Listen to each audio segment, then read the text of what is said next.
តើកុំព្យូទ័ររបស់អ្នកដើរយឺតមែនទេកុំបារម្ភអីអ្នកអាចសាកល្បងវិធីសាស្ត្រមួយនេះបានដំបូងយើងចូល search រក CMD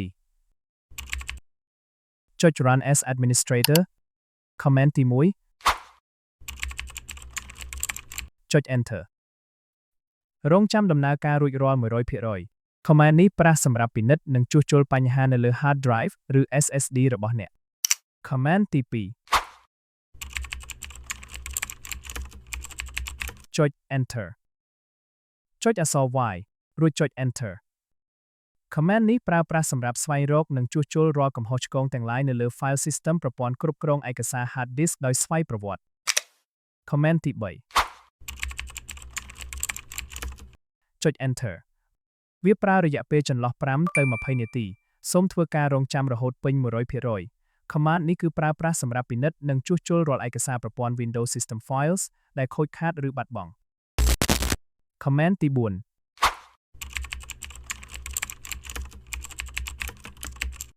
ចុច enter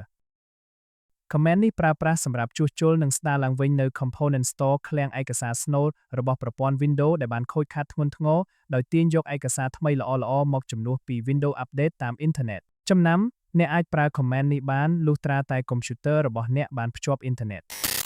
ទី5ដើម្បីបង្កើនល្បឿនកុំព្យូទ័ររបស់អ្នកអាចកាត់បន្ថយរូបភាពនិងចលនា Visual Effects ចុច Windows K បូកជាមួយអក្សរ O វាយ command នេះចូលចុច OK ចុច Advance ចុច Settings ចុច Adjust Best Performance ចុច Apply ចុច OK សង្ឃឹមថា comment ទាំងអស់នេះនឹងជួយឲ្យកុំព្យូទ័ររបស់អ្នកដំណើរការលឿនជាងមុនបើគិតថាវីដេអូនេះល្អមានប្រយោជន៍សូមកុំភ្លេចជួយចុច like ចុច share និង subscribe channel របស់ខ្ញុំម្នាក់មួយផងអរគុណជួបគ្នាវីដេអូក្រោយ